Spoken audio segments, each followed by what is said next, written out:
오직 나는 주의 풍성한 사랑을 힘입어 주의 집에 들어가 주를 경외함으로 성전을 향하여 예배하리이다. 주께 피하는 모든 사람은 다 기뻐하며 주의 봄으로 말미암아 영원히 기뻐 외치고 주의 이름을 사랑하는 자들은 주를 즐거워하리이다. 시편 5장 7절에서 11절 말씀. 죄인을 구원하여 주시는 하나님, 만세 전부터 허물 많은 저희를 택정하여 주시고 독생자 예수님을 이 땅에 보내주셔서 죄와 사망에서 건져주신 은혜에 감사를 드립니다. 오직 하나님의 은혜로만 구원을 받은 저희가 하나님의 자녀된 감격을 안고 예배를 드립니다. 마음과 뜻과 정성을 다해 드린 우리 예배를 받아 주옵소서. 높고 높은 하늘의 보좌를 버리시고 이 낮고 천한 곳으로 오셔서 십자가를 지신 성자 예수님을 사모합니다. 대림절 기간이 깊어질수록 우리의 심령은 주님께로 더욱 가까이 다가서게 하여 주옵소서. 모든 영광을 삼위일체 하나님께만 올려드리오며 예수님의 이름으로 기원하옵나이다. 아멘. 경배 찬송 108장 다 함께 부르시겠습니다.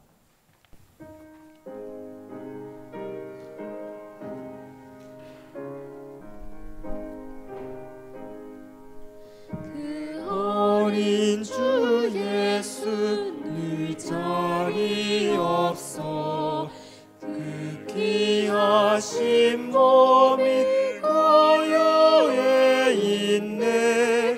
저 하늘 별들이 반짝이는데 그 어린 주 예수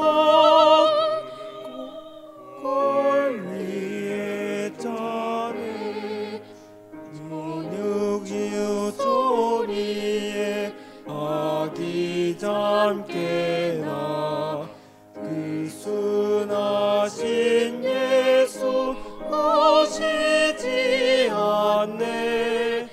그 귀한 예수를 나 사랑하니 새날이 밝도록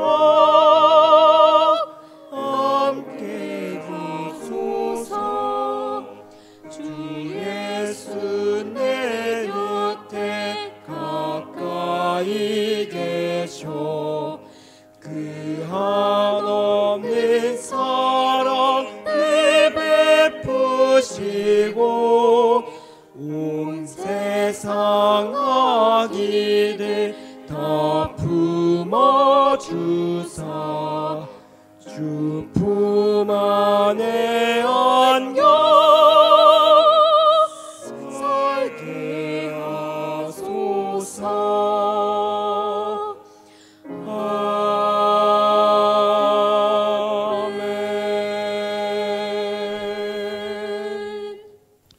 교동문 120번으로 성시교독 하시겠습니다. 찬송하리로다. 주 이스라엘의 하나님이여 그 백성을 돌보사 속량하시며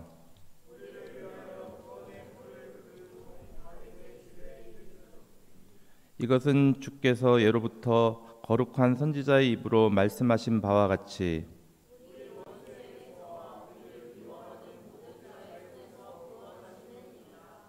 우리 조상을 긍휼히 여기시며 그 거룩한 언약을 기억하셨으니 우리가 원수의 손에서 건지심을 받고 종신토록 주의 앞에서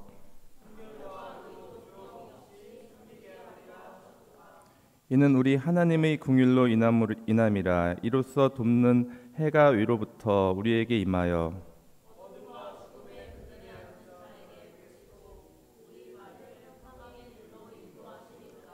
그러므로 주께서 친히 징조를 너희에게 주실 것이라.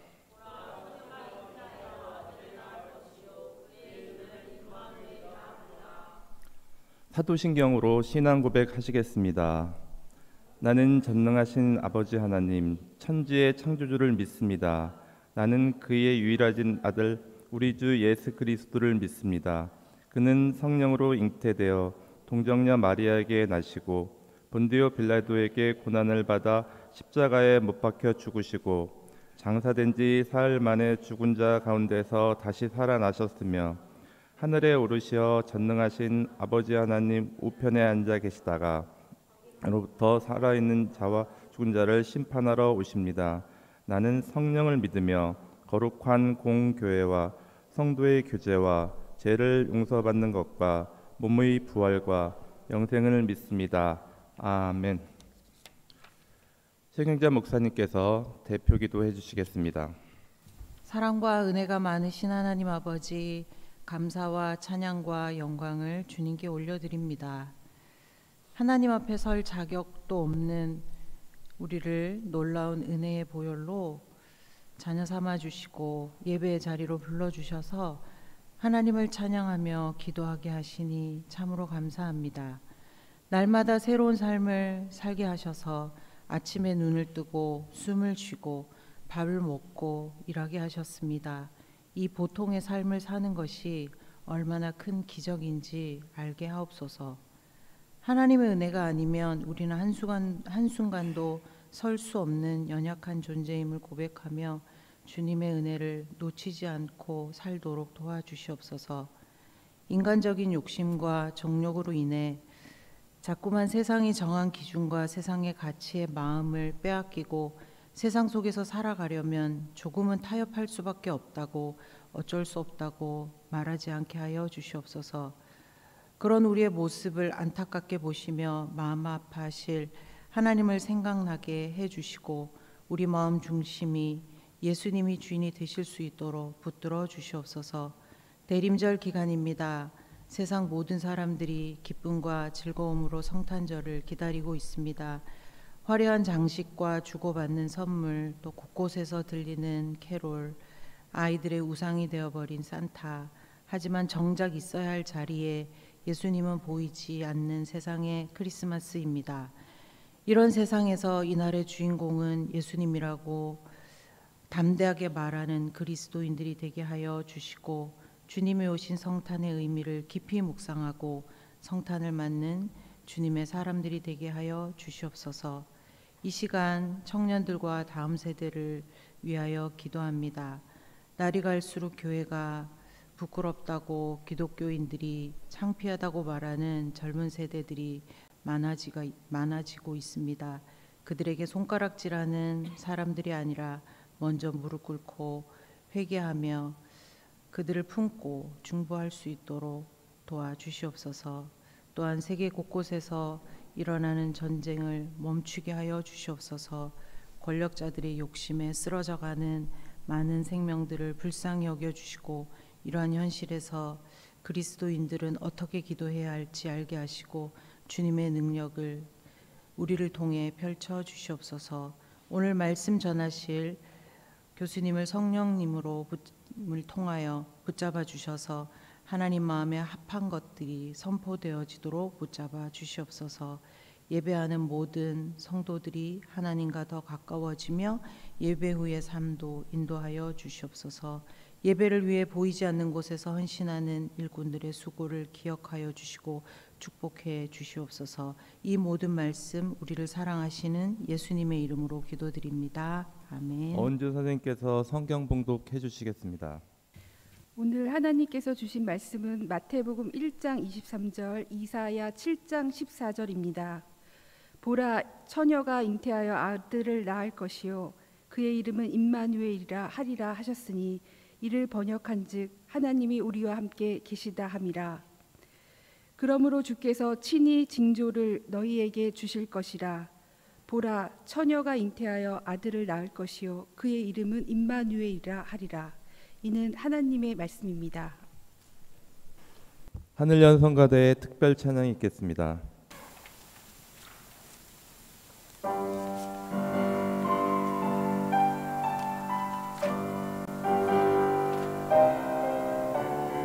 저 별이 우리를 인도하다가 저하기 누운 곳에 머물러섰네. 우리가 고대하던 왕을 찾았네. 저 천사도 하늘에서 노래 부르네. 저기 저 별이 우리를 인도하다가 저하기 누운 곳에 머물러섰네.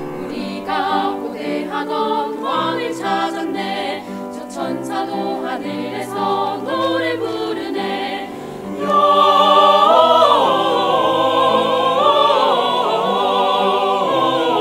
영광을 높이 계신 주께 영광을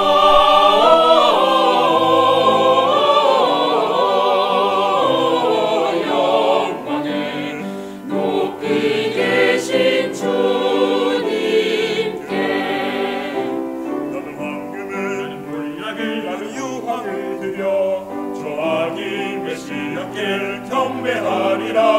나는 황금을 나는 몰약을 나는 유황을 드려 저하기 메시아께 경배하리라.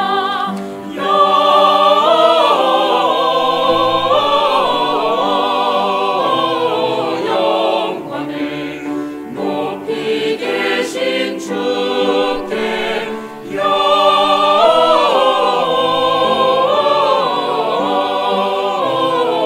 영광을 높이 계신 주님께 경배드리세. 하리에서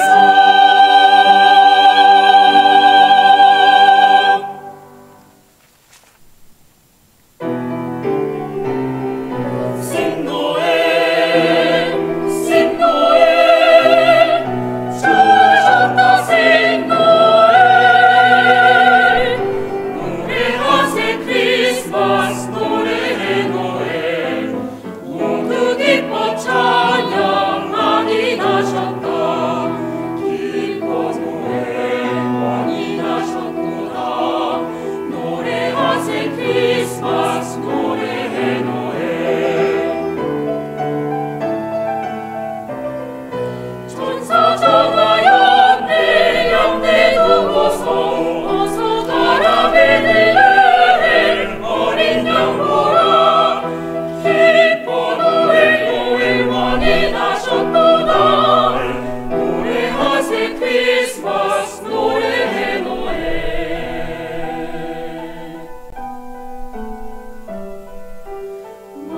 마구간에 있네 요셉과 마리아. 구유 안에 잠든 아기 돌보네.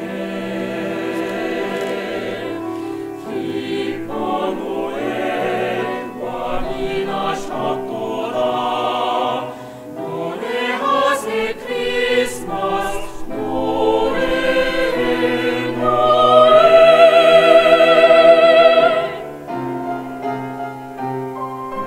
멀리 동방에서 왕들 왔도다.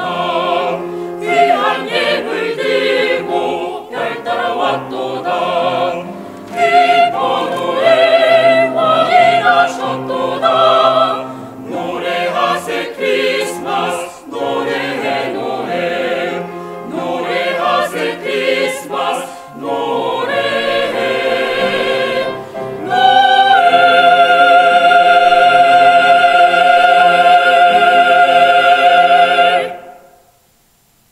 이태학 교목실장님께서 설교해 주시겠습니다. 초대교회 시절에는 성탄절이 없었습니다. 교황 율리오 1세가 350년 동짓날인 12월 25일을 성탄절로 선포하면서부터 비로소 성탄절을 기념하기 시작했습니다. 사실 성탄절이, 그러니까 예수의 탄생일이 성경에 기록되어 있지 않고 우리가 어떤 추론도 불가능합니다. 사실. 그런데 율리오 1세는 원래 태양신을 섬기던 동짓날 12월 25일을 예수 탄생일로 선포하였습니다. 동짓날이 태양신이었던 이유는 동짓날이 날이 가장 짧은 날이거든요. 1년 중에. 그럼 다음 날부터 해가 길어지기 시작하죠. 그런 점에서 태양신이 활동을 시작하는 그 시점을 탄생일로 정했던 것입니다. 그런데 왜 율리오 1세는 이 태양신의 탄생일을 성탄절로 정했냐 하면 요한복음에 따르면 예수는 빛으로 오시는 분이기 때문에 빛과 태양신을 동일시 여겼습니다. 이렇게 한 것은 또한 태양신을 섬기던 로마인들에게 기독교 신앙을 쉽게 받아들이게 할 수 있는 하나의 방편이기도 했기 때문에 그랬던 것 같습니다. 흥미로운 점은 우리가 동정녀에 의한 아기 탄생에 대한 이야기가 나오는 것은 마태복음과 누가복음에만 나오고 있습니다. 우리가 성경을 보면 복음서의 순서가 마태, 마가, 누가, 요한 이렇게 순서로 되어 있지만 실제 기록된 순서로 따지면 마가가 제일 먼저입니다. 마가복음이 대략 예루살렘 성전이 파괴된 이후 70년 이후에 기록된 것으로 학자들은 의견의 통일을 보고 있는데 대략 74년경에 마가복음이 기록된 것으로 추정되고 있습니다. 마가복음 이후에 이제 마가복음을 원본으로 하고 기타 문서를 참고하여 작성된 것이 마태와 누가복음입니다. 특히 이제 마태복음은 이제 마가복음을 참고해서 작성이 됐고 누가복음은 마가와 마태를 원본으로 해서 또 작성이 된 그런 공간복음들입니다. 마지막으로 최후에 그래서 이제 마태와 마가복음은 대략 AD 80년에서 100여 년 사이에 기록된 것으로 추정되고 있고 제일 늦게 작성된 것이 요한복음입니다. 요한복음은 대략 90년에서 120년 사이에 기록된 것으로 추정되고 있습니다. 그런데 왜 마가복음에는 동정녀 탄생에 대한 얘기가 들어있지 않습니다. 우리가 또 하나 흥미로운 사실은 신약 성경에서 가장 먼저 기록된 것은 사실 사도 바울의 서간문들입니다. 서간문들은 AD 51년에서 64년경에 작성된 거라 마가복음보다 더 앞서 기록이 되어 있습니다. 여기에서도 사도 바울은 단 한마디도 동정녀 탄생에 대한 언급을 하고 있지 않습니다.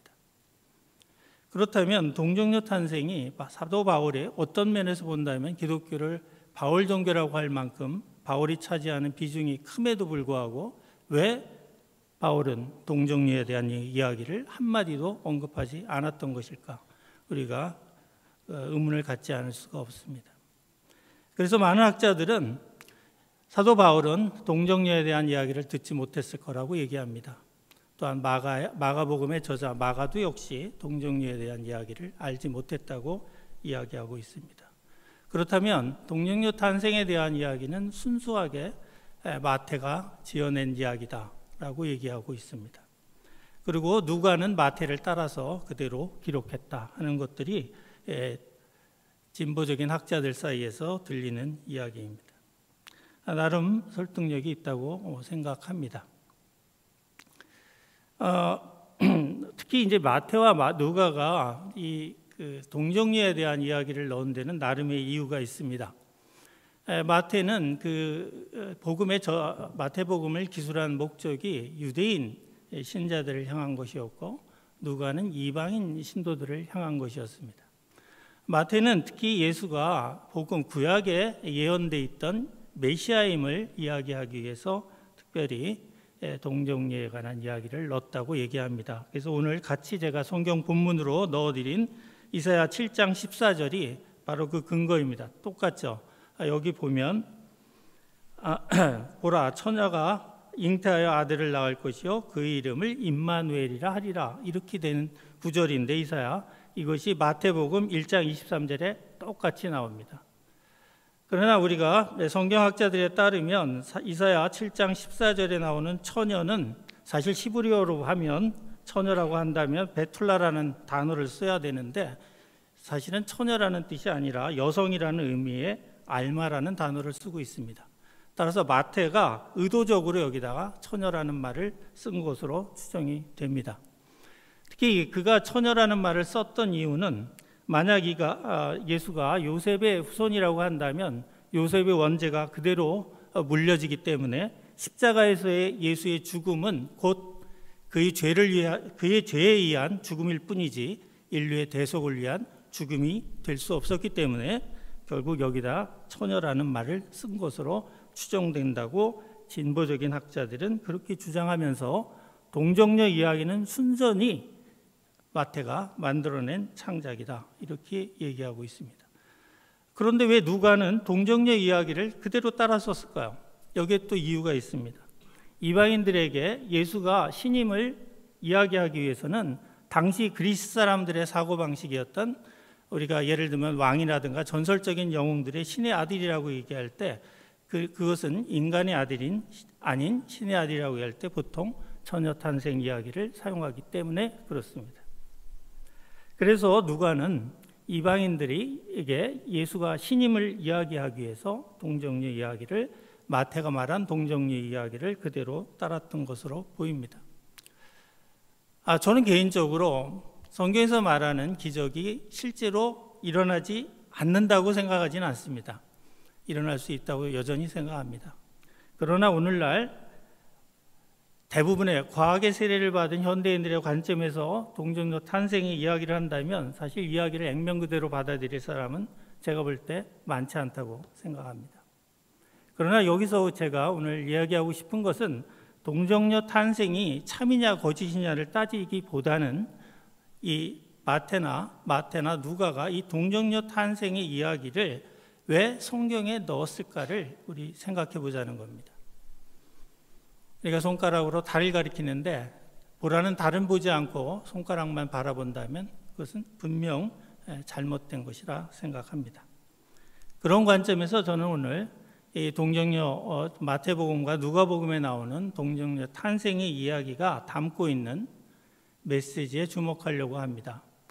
특별히 성경이 하나님의 계시로 쓰여진 책이라고 한다면 우리가 동정녀 탄생이 참이냐 거짓이냐 하는 그러한 과학적 논쟁을 벌이는 것은 어리석다고 생각합니다.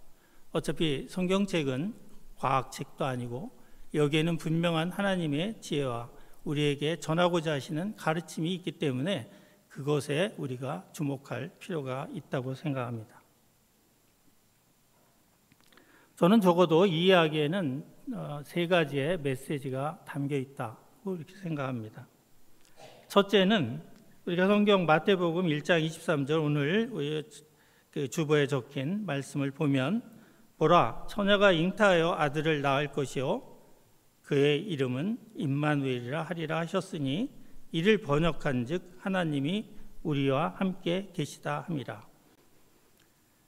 여기서 저희가 주목할 것은 그 이름을 임마누엘이라 하리라 하는 대목입니다. 하나님이 우리와 함께 하신다는 말입니다. 여기서 임마누는 함께하다는 말이고 엘은 하나님을 말합니다. 하나님이 우리와 함께한다는 그런 말입니다. 이 말은 오늘날 굉장히 진부한 말로 들립니다. 그러나 이게 2000년 전으로 거슬러 올라가서 고대 중근동 사람들에게 이 말은 굉장히 놀랍고 경이로운 사실이었을 겁니다. 왜 그러냐 하면 하나님은 성전에 계시거든요. 또한 하나님이 만나주시는 사람도 제사장이나 아니면 선지자나 예언자 또는 하나님이 특별히 선택한 왕이나 특별한 사람을 제외하고는 일반 백성들은 하나님을 만날 수 없다고 생각했기 때문에 그렇습니다. 따라서 하나님이 우리와 함께한다, 즉 모든 백성과 함께한다는 이 선언이야말로 굉장히 충격적인 선언이었을 것이라고 생각이 됩니다. 예수는 공생애 동안 천민들, 죄인과 세리와 어울리고 율법에서 부정한 자로 간주되던 나병 환자, 그 다음에 온갖 장애인들, 즉 벙어리라든가 소경이라든가 안진뱅이, 손 마른 자, 혈루병 환자 등과 어울렸으며 심지어 귀신 들린 자와도 어울렸습니다.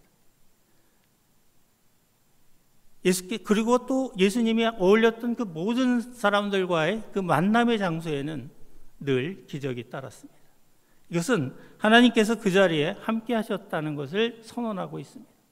이건 대단히 중요한 그리고 굉장히 놀라운 일이 아닐 수가 없습니다. 여러분, 우리가 복음서 끝장에 보면 예수님께서 십자가에 달려서 돌아가실 때 성전 지성소의 휘장이 찢겼다는 상징적인 이야기가 있지만 이미 하나님은 성전 밖을 나와 계셨던 것입니다. 둘째, 우리가 주목해야 될 점은 마리아가 성령으로 아기 예수를 잉태하였다는 사실입니다. 마태복음 1장 20절에서는 천사가 요셉에게 나타나서 수태고지를 하고 누가복음 1장 35절에 보면 마리아에게 나타나서 수태고지가 이루어집니다. 그래서 마리아가 성령으로 아기 예수를 잉태할 것이라고 천사들이 가르쳐 줍니다. 저는 성탄절이 단순히 아기 예수의 탄생을 기념하는 날이라면 글쎄 성탄절이라는 게 이미 2000년 전에 돌아가신 예수님을 위한 일종의 생신제, 즉 제사에 지나지 않는 게 아닌가 하는 생각을 갖게 됩니다. 우리가 아기 예수를 성령으로 잉태했다는 사실을 영적인 의미로 받아들인다면 우리 마음에 성령님께서 우리 마음에 믿음을 주신 것, 이것이야말로 바로 마리아에게 성령으로 아기 예수가 잉태된 사건이 상징하는 바가 바로 그것이 아닌가 하는 생각을 갖게 됩니다. 다시 말씀드리면 마리아가 성령으로 아기 예수를 잉태하였듯이 우리 마음에도 성령으로 믿음이 잉태됩니다. 이것이 마리아의 잉태가 우리에게 이야기하는 바가 아닐까 하는 생각을 갖게 됩니다. 따라서 성탄절이란 우리 마음의 성령으로 잉태된 그 믿음이 바로 옛사람을 버리고 우리로 하여금 새 사람으로 태어나게 하는 중생의 날을 이야기하고 있는 것이 아닌가 하는 생각을 갖게 됩니다. 따라서 성탄절이 정확하게 12월 25일이 아니라 어느 특정한 하루를 정해서 예수 탄생을 기념하는 날이라면 바로 12월 25일은 우리 각자가 성령으로 잉태된, 성령으로 인해 생겨난 우리 믿음으로 인해서 우리가 옛사람을 버리고 새 사람으로 거듭난, 다시 말해 중생한 날을 기념하는 날로 우리가 기억하고 또 그날의 의미를 되새겨야 한다고 생각합니다. 셋째, 예수는 성장한 한 인간으로 온 것이 아니라 아기 예수로 이 땅에 왔다는 점입니다. 아기 예수로 왔기 때문에 예수가 공생애를 시작하기 위해서는 무려 30년이라는 세월이 필요했습니다. 성경에 보면 누가복음에만 12살 때 예수의 행적이 잠깐 에피소드로 소개될 뿐이고 30년 동안에 예수가 무엇을 했는지 어떠한 기록도 남아있지 않습니다. 사람들에 따르면 예수가 아버지의 직업이었던 목수의 직을 이어받아 가족들의 생계를 이었을 거라고 이야기들을 합니다. 그렇다면 어느 날 갑자기 예수가 나이 30의 무렵에 갑자기 깨달음을 얻어서 세례 요한에게 요단강에서 세례를 받고 공생애를 시작한 것처럼 보입니다. 그러나 이것은 매우 불합리하다고 생각이 됩니다. 예수도 우리처럼 하나의 인간으로 아기 예수로 태어났다면 그에게도 교육과 성장의 시간이 필요했을 겁니다. 여러 가지 기록을 보면 몇 가지 우리가 주목할 점이 있는데 예수의 가르침의 내용을 보면 당시 광야에서 공동생활을 하던 에세네파의 가르침과 매우 유사함을 우리가 알 수가 있습니다. 에세네파는 사두개인과 바리새인으로 이루어진 소수의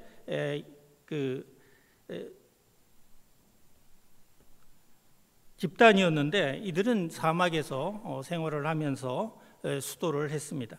이들이 주장하는 것 중에 인상 깊은 주장들은 그들은 공동생활을 했고 부활을 주장했고 동물 희생제를 거부했으며 성전 중심의 유대교를 거부했습니다.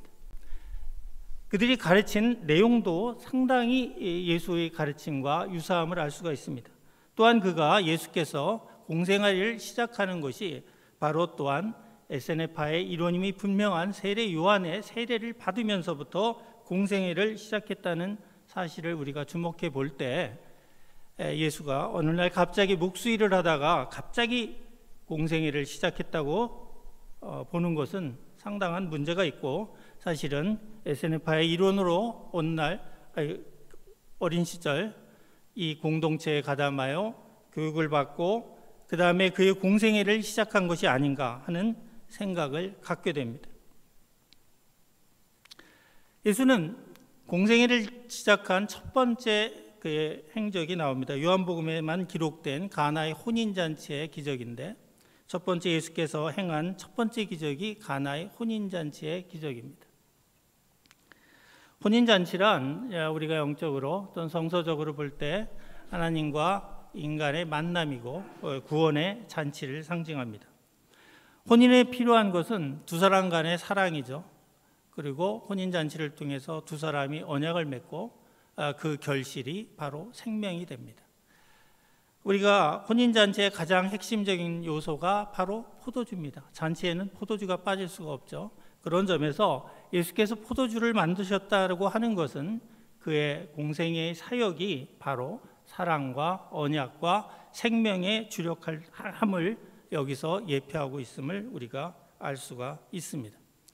따라서 예수께서는 공생애 내내 여러 가지 행적을 많이 보이셨지만 그 행적들을 우리가 따져보면 하나하나 따져보면 바로 사랑과 생명의 사역을 하셨음을 우리가 알 수가 있습니다. 공생애 동안 많은 행적을 통해서 예수를 체험한 사람들은 예수를 보고 그가 하나님의 아들이라고 고백들을 합니다. 베드로도 그랬고 앞서 나다나엘도 그랬고 또 백부장도 그랬습니다. 그 밖에 예수를 통해서 병 치유를 받은 사람들도 그와 같은 고백을 하고 있음을 우리가 알게 됩니다. 그래서 요한복음 14장 6절을 보면 예수께서 이런 말씀을 하시죠. 내가 곧 길이요 진리요 생명이니 나로 말미암지 않고는 아버지께로 올 자가 없느니라. 결국 예수의 공생애 동안의 사역을 통해서 예수께서는 그가 진리요 생명이신 하나님께로 사람들을 인도했음을 우리가 깨닫게 됩니다. 우리가 크리스찬이라고 하는 것은 결국 예수를 따르는 삶을 살고자 하는 사람들입니다. 그렇다면 우리야말로 예수의 행적처럼 예수의 행적을 따라 살아야 합니다. 우리는 성령으로 인하여 우리의 마음에 믿음이 생겼고 그 믿음으로 말미암아 우리가 옛사람을 버리고 새 사람으로 중생했습니다. 그리고 중생했다고 해서 바로 우리가 열매 맺는 삶을 살 수 있는 것은 아닙니다. 예수님이 그랬듯 우리 또한 오랜 시간의 교육과 성장의 기간이 필요합니다. 우리가 어느 날 갑자기 교회를 다닌다고 해서 갑자기 우리가 선한 사람이 되고 예전과 다른 옛모습을 버리고 새 모습을 새로운 사람으로 살 수 있는 것도 아닙니다. 따라서 오랜 시간 우리가 삶 속에서 우리가 성경을 통해서 공부하고 또 말씀을 듣고 하면서 오랜 신앙생활을 통해서 우리가 다듬어지는 그런 과정이 반드시 필요합니다. 우리는 이러한 삶을 통해서 예수님처럼 우리가 생명과 사랑의 사역에 꽃을 피워야 합니다. 그렇게 함으로써 우리 자신이 아까 예수님께서 요한복음 14장 6절에서 말씀하신 것처럼 우리들 자신의 삶이 믿지 않는 이들을 진리와 생명이신 하나님께로 인도하는 길이 되어야 합니다. 크리스마스란 단순히 성령으로 잉태된 아기 예수가 탄생했음을 단순히 기념하는 날로 우리가 그친다면 우리는 성탄절을 통해서 별 큰 의미를 얻을 수가 없으리라 생각합니다. 성탄절이란 성령으로 잉태된 우리의 믿음이 우리를 변화시키고 우리의 변화가 곧 삶에서 사랑과 생명의 열매를 맺는 그런 과정으로 연결되어야 한다고 생각합니다.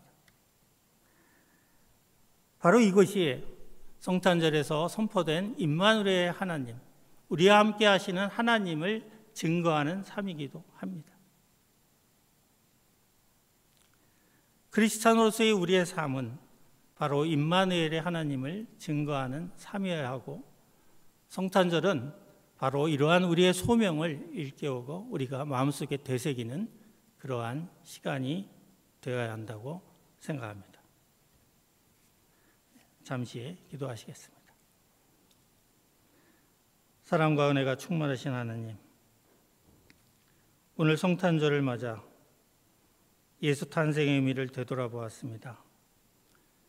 주님 성령으로 잉태된 아기 예수의 탄생 이야기가 단순히 역사적 사건이 아니라 주님께서 성령을 통해 우리 마음에 잉태시켜 주신 믿음의 이야기이고 성령으로 인한 중생의 이야기이며 임마누엘이 하나님에 대한 이야기임을 깨닫게 해 주시옵소서.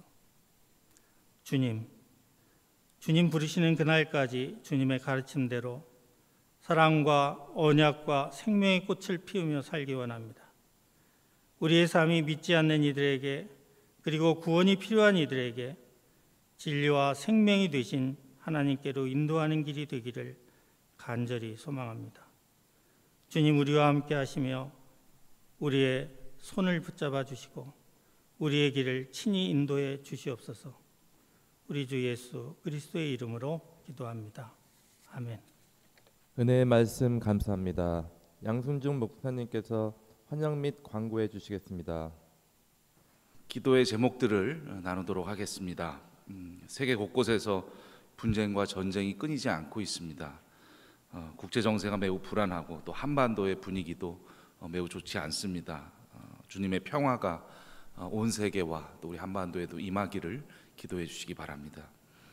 나라와 국민을 위한 국정 운영과 또 분쟁과 분열이 아닌 통합의 정치와 리더들로 인도해 주시길 간구해 주시기 바랍니다. 대양재단 교육기관과 사업체가 올 한 해 은혜에 감사하면서 희망찬 새해를 설계할 수 있도록 기도해 주시기 바랍니다. 성탄을 맞아서 독생자를 보내주신 하나님 사랑과 또 은혜를 전하는 우리 애지연교회가 되도록 기도해 주시기 바랍니다.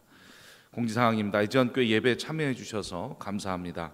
신령과 진리로 예배하실 때 주님께서 기쁨으로 예배를 흠향해 주실 것입니다.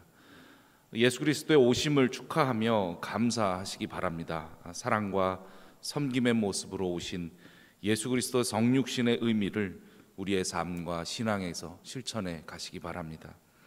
애지연교회 온라인 계좌가 또 화면에 나타나고 있습니다. 참조하셔서 귀한 예물 봉헌하시기 바랍니다. 주일 예배를 위해 순서를 맡아주신 분들 깊이 감사를 드립니다. 이상으로 환영 및 관고를 마치겠습니다. 결단 찬송 123장 부르시겠습니다.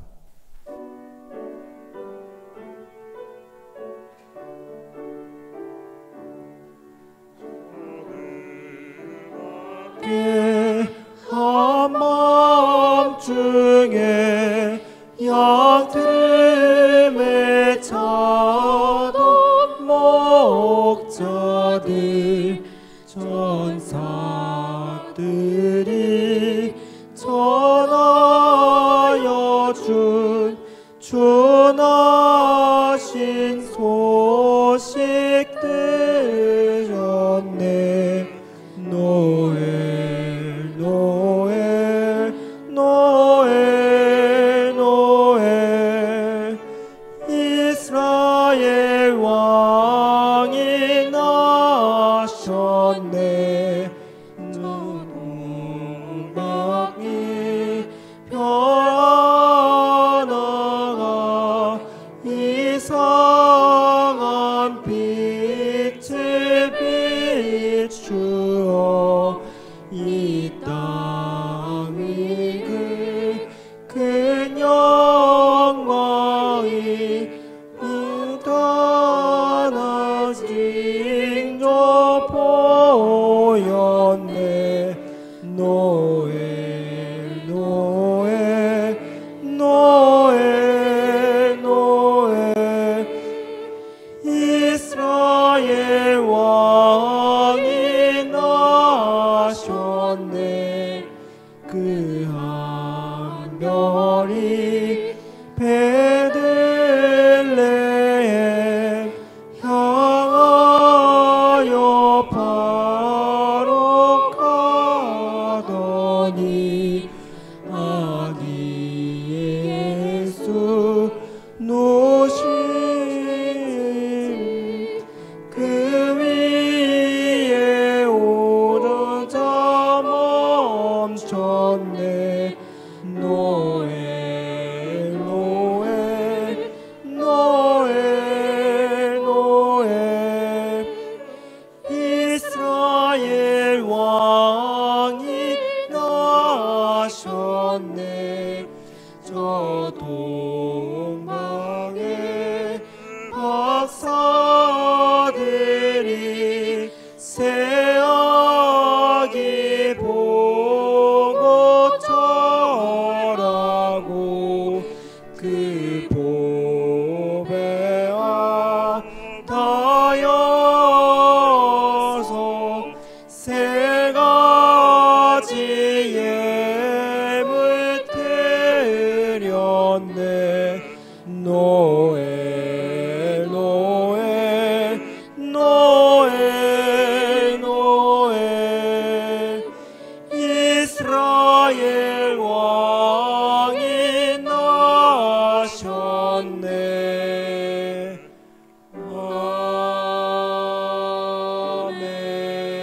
다 같이 주기도문으로 예배를 마치겠습니다. 하늘에 계신 우리 아버지, 아버지의 이름을 거룩하게 하시며 아버지의 나라가 오게 하시며 아버지의 뜻이 하늘에서와 같이 땅에서도 이루어지게 하소서. 오늘 우리에게 일용할 양식을 주시고 우리가 우리에게 잘못한 사람을 용서하여 준 것 같이 우리 죄를 용서하여 주시고 우리를 시험에 빠지지 않게 악에서 구하소서. 나라와 권능과 영광이 영원히 아버지의 것입니다. 아멘.